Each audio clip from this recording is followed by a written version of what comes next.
நீங்க சொன்ன மாதிரி ஆடி மாதத்துல வர ஒவ்வொரு நாளுமே சிறந்தது. ஆடி கிருத்திகையோ, பௌர்ணமியோ, அமாவாசையோ, ஆடி பெருக்கு, ஆடி போற, இது மாதிரி நிறைய விஷயங்கள் வந்து இருக்கு. இது எல்லா நாளுமே அம்மனுக்கு மட்டும்தான் உகந்ததா இல்ல மத்த கடவுளுக்குமே வந்து எல்லா பிரியாரிட்டி ஃபார் அம்மன்? ஏன்னா அம்மன் நான் சொன்ன பத்தியில இந்த மாதிரி அம்மன் வழிபாடு. ரெண்டாவது இயற்கை ரீதியா நான் இது எதுக்காக ஒரு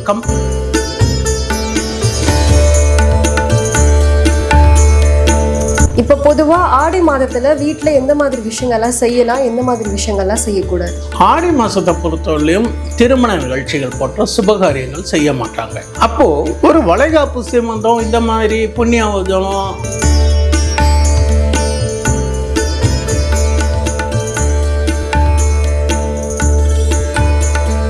தீபாவளி பண்டிகைக்கு பணம் வேணுங்கிற போது அந்த நெல் மகசூலாகி நமக்கு அது பண வருமானத்துக்கு ஒரு வழி. இது வந்து ஒரு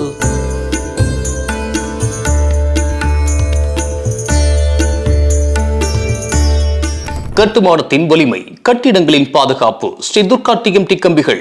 DVR garden signature living T Nagar இப்போ திருவள்ளூருக்கு வந்தாச்சு. Near D Mart on new bypass road, Tiruvallur நகராட்சிக்குட்பட்டது. பிளாட் 20 லட்சம் முதல். கான்டாக்ட் 9955511814. பக்தி கஃபே நேயர்களுக்கு வணக்கம். தொடர்ந்து நம்ம சேனல்ல ஆன்மீகம் சார்ந்த நிறைய விஷயங்களை பார்த்துக்கிட்டு வரோம். அந்த வகையில இன்னைக்கு நம்ம கூட ஃபினான்ஷியல் அஸ்ட்ராலஜர் கோவை விஸ்வநாதன் அவர்கள் தான் ஜாயின் பண்ணியிருக்காங்க. வாங்க பேசலாம். வணக்கம் சார். வணக்கம். நட்டுணியாவது நமசிவாயமே. நேயர்களுக்கு அன்பான வணக்கங்கள். எப்படி சார் இருக்கீங்க? நல்லா இருக்கம்மா. சார், ஆடி மாசம் வந்து வரப்போகுது. ஆடி மாசம் வந்தாலே அம்மனுக்கு ரொம்ப சிறந்த மாசமா வந்து பார்க்கப்படுது. ஆடி மாசம் ஏன் இவ்வளவு ஆன்மீக சிறப்பு வாய்ந்ததா இருக்கு? முதல்ல ஆன்மீக ரீதியாகவும் புராணங்கள் அடிப்படையிலையும் ஆடிக்கு என்ன விசேஷங்கிறது சொல்றேன். ஆடி அப்படிங்கிறது தேவர்கள் உறங்க செல்லும் காலம் ஒண்ணு. ரெண்டாவது ஆடி மாசம் தட்சிணாயனம் அப்படின்னு சொல்லுவாங்க, ஆரம்ப காலம். இது ஆடி ஆரம்பித்தாலே பண்டிகை காலங்கள் வரிசையா வரும். நீங்க பாத்தீங்கன்னா ஆடியில் ஆரம்பிச்சு ஆடி 18 இப்படியே வரிசையா விநாயகர் சதுர்த்தி, கோகுலாஷ்டமி, அப்புறம் இப்படியே நிறைய மாதிரி தீபாவளி வரிசையா கண்டினியூஸா பண்டிகைகள் வரக்கூடிய காலம். ஆடியிலிருந்து தை பொங்கலுக்குள்ள எல்லா பண்டிகைகளும் எல்லா தெய்வங்களுக்கும் அந்த விசேஷ காலம் இருக்கும். இப்ப கார்த்திகை மாசம் எடுத்தானா கார்த்திகை தெய்வம், முருகனுக்கு விசேஷம். இந்த மாதிரி வரலட்சுமி பண்டிகை வருது. அதே மாதிரி கோகுலாஷ்டமி. இது மாதிரி ஆன்மீக சம்பந்தப்பட்டதுல விசேஷமான காலம் ஒண்ணு. ஆடியில புராணங்கள் அடிப்படையில பாத்தீங்கன்னா மகாபாரதத்துல பீஷ்மர் அம்பு படிக்கல உயிர் விடுறப்போது அவர் வரம் வாங்கிட்டு வந்தார். இது தட்சிணாயனம், நான் உத்தராயணத்துல தான் உயிரை விடுவேன்னு வரம் வாங்கிட்டு வந்திருக்கேன் அப்படின்னு சொல்லிட்டு மரண வாசல்ல காத்திருக்கார். அவருக்கு தை மாசம் அஷ்டமி தேதியில தான் உங்களுக்கு ஒரு உயிர் போறது. ஸோ காத்திருக்கும் காலம். 2 திரௌபதி அம்மன் கேள்விப்பட்டிருப்பேன். திரௌபதி அம்மன் யாகத்திலிருந்து உருவாகி அவதாரம் எடுத்தவங்க. அதே திரௌபதி அம்மனுக்கு பாண்டவர் காலத்துல அந்த மகாபாரதத்துல ஒரு மானபங்கம் நடந்த மாதமும் இது ஆடி. சோ இது உக்கிரகமான காலம். இப்ப நான் ஸ்டெப் பை ஸ்டெப்பா எதுக்கு வரேன் அப்படின்னு கேட்டீங்கன்னா, இந்த உக்கிரமா அம்மன் வழிபாடு சிறந்ததுன்னு கேட்டீங்க இல்லையா, அம்மன் அருள் கிடைக்கணும், அம்மன் சாந்தப்படுத்தணும் அப்படிங்கிறதுக்காக இந்த ஆடி மாசத்துல குறிப்பா செவ்வாய் வெள்ளிக்கிழமை அம்பாளுக்கு ரொம்ப விசேஷமான மாசம். அப்போ அவங்கள சாந்தப்படுத்துறதுக்கு அர்ச்சனை, அபிஷேகம் மற்றும் விழாக்கள்லாம் கொண்டாடி அம்மனை சந்தோஷப்படுத்துறதுக்காக உருவான மாதங்கிறது நான் கேள்விப்பட்டது, என்னுடைய புரிதல். நீங்க சொன்ன மாதிரி ஆடி மாதத்துல வர ஒவ்வொரு நாளுமே சிறந்தது. ஆடி கிருத்திகையோ, பௌர்ணமியோ, அமாவாசையோ, ஆடி பெருக்கு, ஆடி போற, இது மாதிரி நிறைய விஷயங்கள் வந்து இருக்கு. இது எல்லா நாளுமே அம்மனுக்கு மட்டும்தான் உகந்ததா இல்ல மத்த கடவுளுக்குமே வந்து எல்லா பிரியாரிட்டி ஃபார் அம்மன்? ஏன்னா அம்மன் நான் சொன்ன பத்தியில இந்த மாதிரி அம்மன் வழிபாடு. ரெண்டாவது இயற்கை ரீதியா நான் இது எதுக்காக ஒரு கம்பேர் பண்றேங்கிறதுக்கு நேயர்களுக்கு புரியறதுக்காக கொஞ்சம் டீட்டெயிலா சொல்றேன். இப்போ வைகாசி, ஆணி, அக்னி நட்சத்திரம்லாம் முடிஞ்சு வெயில் காலம் முடிஞ்சு இப்போ காத்து காலம் ஆரம்பிக்கிறது. Change of climate. அப்போ உடல் ரீதியாகவும் உஷ்ணம் சம்பந்தப்பட்ட வியாதிகள் வரும். அதுக்கு நம்ம அம்மன் வழிபாடு செஞ்சு வீடெல்லாம் சுத்தம் பண்ணி வேப்பிலையில மஞ்சள் தெளிச்சு, மஞ்சள்ல எவ்வளவு விசேஷம் இருக்கு அப்படின்னு கேட்டீங்கன்னா, மஞ்சள் வந்து பல விஷயத்தில ஒரு அங்கீகரிக்கப்பட்ட ஒரு பொருள். ஒரு காப்பு கட்டுறீங்க, கையில காப்புனா மஞ்சள் காப்பு கட்டுறோம் மஞ்சள் விரலில. அப்போ அம்மனுக்கு மஞ்சள் தண்ணி வேப்பிலையில வீடெல்லாம் தெளிச்சு சுத்தம் பண்ணி அம்மன் வழிபாடு பண்றது நம்மள நோயிலிருந்து காப்பாற்றக்கூடியதுங்கிறது ஒரு ஐதீகம், ஒரு நம்பிக்கை. எல்லாமே நம்பிக்கை தான். ஆன்மீகம் எல்லாமே நம்பிக்கையின் அடிப்படையிலையும் பெரியவங்க சொல்லி இருக்கிறது தான் நம்ம ஃபாலோ பண்றோம். அப்படி இருக்கிற போது அம்மனுக்கு வழிபாடுங்கிற போது உடல் ரீதியாகவும் மன ரீதியாகவும் இது சேஞ்ச் ஆஃப் கிளைமேட். இப்ப பாத்தீங்கன்னா இந்த ஜூலை ஆகஸ்ட்ல பாத்தீங்கன்னாக்கா ஹாஸ்பிட்டல்ல இந்த சளி இரும்பல் காய்ச்சலுக்கு நிறைய எல்லாருமே போவோம். சேஞ்ச் ஆஃப் கிளைமேட் நம்ம பாடி சீதோஷ நிலையில ஏத்துக்கணும். இதுக்கு ஒரு வழிபாடு, வீடை சுத்தமா வச்சுட்டு இந்த மாதிரி இருக்கிறதுக்காக ஒரு அம்மன் வச்சுட்டு பண்றோம். அடுத்தது ஆடி 18ஆம் பெருக்குன்னு சொல்லுவாங்க. நான் கேள்விப்பட்டது ஆடி 18ல மகாபாரத போர்லாம் முடிஞ்சு இந்த வாளு கேடயத்தெல்லாம் போய் அந்த ரத்த ஆர்வம் அதுல அலம்பி சுத்தம் பண்றதாகவும் ஒரு கேள்விப்பட்டிருக்கேன். இதெல்லாம் நேயர்களுக்கு தெரிஞ்சிருக்கலாம், தெரியாதவங்களுக்கு இது தெரிஞ்சுக்கிறதுக்கு ஒரு வாய்ப்பு. இது மாதிரி இருக்கிற ஆடி 18 அப்ப நம்ம என்ன பண்றோம், காவேரியில் வெள்ளம் வரும். ஆடி பெருக்கு 18 அப்ப நம்ம மகளிர்கள் எல்லாம் பூச்சொடி அப்படியே போய் சந்தோஷமா பொங்கல் வச்சு காவிரி தாயை வரவேற்று நம்ம வாங்க நல்லபடியா எங்களுக்கு எல்லாம் செஞ்சு கொடுங்க, தஞ்சாவூர் கழனி டெல்டாலாம் நல்லா இருக்கட்டும், நல்ல விவசாயம் வரட்டும்னு சொல்றதுக்கு. அடுத்தது அதே விஷயத்துல கண்டு ஆடி பட்டம் தேடி விதைன்னு பெரியவங்க சொல்லியிருக்காங்க. ஆடியில போடுவாங்க விதை. அப்போ ஆடி மாசம் இந்த குருவி சாகுபடின்னு சொல்றோம் பாத்தீங்களா, இந்த குருவி சாகுபடி துவக்க காலம். அப்போ அவங்களுக்கு பயிர் செழித்து விவசாயிகள் நல்லா சந்தோஷமா இருக்கிறதுக்கு விதை போடும் பருவம் சொல்லுவாங்க. விதைக்கிற காலத்துல ஊரை சுத்திட்டு அறுவடை காலத்துல அருவாளை தூக்கிட்டு போனாங்க என்னப்பா இருக்கும். அதனால இந்த விதை போடுற காலத்துல ஆடி மாசத்துல விதைகள் போடுவதற்கு உகந்த மாதம். ஒரு நெல் பயிர் நட்டாங்கனாக்கா ஆடி, ஆவணி, புரட்டாசி, ஐப்பசி. அப்ப தீபாவளிட்டு நமக்கு தீபாவளிக்கு செலவு வேணும் இல்லையா, தீபாவளி பண்டிகைக்கு பணம் வேணுங்கிற போது அந்த நெல் மகசூல் ஆகி நமக்கு அது பண வருமானத்துக்கு ஒரு வழி. இது ஒரு சைக்கலாஜிக்கலாவும் ஒரு நடைமுறையில் இருக்கக்கூடிய அக்ரிகல்ச்சர் ரீதியா சொல்றது. இதுக்கு அப்புறம் பாத்தீங்கன்னா ஆடி மாசம் இன்னொரு விசேஷம் இருக்கு, ஆடி கிருத்திகை. ஆடி கிருத்திகை முருகனுக்கு உகந்த மாதம். அடுத்தது ஆடி அமாவாசை. எல்லாரும் கண்டிப்பா வாழ்க்கையில ஒரு பின்பற்ற வேண்டிய ஒரு மாசம் ஆடி அமாவாசை. தேவர்கள்லாம் உறங்க போயிட்டாங்க. பீஷ்மர் அம்பு படிக்கல, மரணத்துடன் போராடிக்கிட்டு இருக்காரு. நம்ம மூதாதையர்கள் இருக்காங்க பாத்தீங்களா, இறந்தவர்கள் பெரியவங்களுக்கு அம்மா அப்பா யாராவது அவங்களுக்கு எல்லாம் திதி கொடுக்கணும். தாத்தா பாட்டி, கொள்ளு தாத்தா, கொள்ளு பாட்டி, ஒரு 3 தலைமுறைகளுக்கு திதி கொடுக்கறதுக்கு ஆடி அமாவாசை நதிக்கரையில் சென்று கொடுப்பது விசேஷம். முடியாதவங்க வீட்டுல கொடுக்க ஒரு தாம்பழத்துல தட்டை வச்சு நீங்க மந்திரங்கள் சொல்லி செய்யறது ஒரு வழக்கம். முடிஞ்சவங்க நதி ஓரத்துல போய் செய்யறதுன்னா இப்ப நதியில புது வெள்ளம் வரும். நல்ல ஒரு சௌரியமான ஒரு சூழ்நிலையில மனம் ஒருநிலைப்பட்டு அங்க செய்யற போது இந்த எல்லையின் தண்ணி இறைச்சி விடுற போது அவங்களுக்கு பித்தர்களுக்கு போய் சேரும்னு ஒரு நம்பிக்கை. இதெல்லாம் இப்படி வந்தாச்சுமா. ஆடியில் ஆரம்பிச்சு எல்லா சுவாமிக்குமே வழிபாடு விசேஷம். நம்மளாம் சந்தோஷமா இருக்கோம். நம்மளாம் சந்தோஷமா இருக்கோம்னா புது துணிமணி போட்டுக்கணும் இல்லையா, அப்பதான் அதுக்கு தாங்க ஆடி தள்ளுபடி, அதிரடி ஆடி தள்ளுபடி.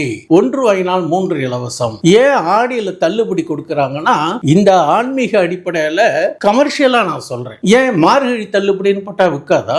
ஆடி தள்ளுபடினா இப்ப வரிசையா நிறைய பண்டிகை வருது, நீ ஒவ்வொன்றுக்கு போய் துணியெல்லாம் வாங்கிட்டு இருக்காத, இப்போ எல்லாம் நீ மொத்தமா வைக்க, நான் உனக்கு தள்ளுபடியா தரேன்னு சொல்லுவான். அப்பதான் ஆடி தள்ளுபடி போடுறாங்க. இது ஒன்று. அப்போ ஆடி தள்ளுபடியில் வாங்கிட்டீங்கன்னாக்க தீபாவளிக்கு முன்னாடியே நீங்கள் சலுகையில் வாங்கிக்கலாம். வெல் பிளான்டாங்கிறதுக்கு அவங்க கமர்ஷியலில் சில நுணுக்கங்கள் இருக்கும். அவங்க இயர் எண்டு சேல்ஸ் அப்படின்னு சொல்லிட்டு ஆஃபர் போடுவாங்க. அதில் எல்லாமே நாம் பார்த்து செலக்ட் பண்ணி எடுக்கிறது நம்ம திறமை. இதுதான் ஆடி மாசத்துக்கு ஆன்மீகம், அம்மன், மற்ற தெய்வங்களுக்கு உண்டான வழிபாடுகள் புராண ரீதியிலையும் கமர்ஷியலாகவும் நான் சொல்லியிருக்கேன். இப்போ நீங்க முன்னாடியே சொன்ன மாதிரி ஆடி மாசத்துல அம்மன் உக்ரமா இருப்பாங்க. அதனாலதான் இந்த உக்ரத்தை தணிக்கிறது கூழ் ஊத்துறது இந்த மாதிரி விஷயங்கள் செய்யறாங்க. ஆடி மாசத்துல பொதுவா கல்யாணம் பண்ண மாட்டாங்க.